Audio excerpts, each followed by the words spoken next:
10 நிமிஷத்தில் நாக்கில் நிற்கிற மாரி சிக்கன் தொக்கு பண்ண போகிறோம். கொஞ்சமாக சாதம் போட்டு வச்சு சாப்பிடும் போது செம டேஸ்ட்டாக இருக்கும். அதுக்கு 4 ஸ்பூன் தேங்காய் எண்ணெய், அரை ஸ்பூன் சோம்பு, பட்டை, லவங்கம், கடல்பாசி, பிரிஞ்சி இலை, பச்சை மிளகாய், கருவேப்பிலை ஒரு 2 செகண்ட் மிக்ஸ் பண்ணிவிட்டு அதுக்கப்புறம் 2 பெரிய வெங்காயத்தை சேர்த்துக்கோங்க.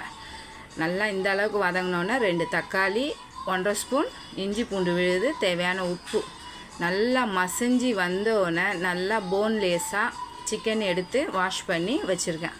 அதை சேர்த்து மிளகாத்தூள் ஒரு 3 ஸ்பூன் போட்டுக்கோங்க. போட்டு தண்ணியெல்லாம் ஊற்றாதீங்க, அப்படியே மிக்ஸ் பண்ணிவிட்டு மூடி வச்சுருங்க. ஒரு 5 நிமிஷம் கழித்து ஓப்பன் பண்ணிவிட்டு நல்லா தண்ணி விட்டுருக்கோம். அதுக்கப்புறம் திருப்பியும் மிக்ஸ் பண்ணிவிட்டு மூடி வச்சிட்டிங்கன்னா நல்லா ட்ரையாக சூப்பராக வந்துடும்.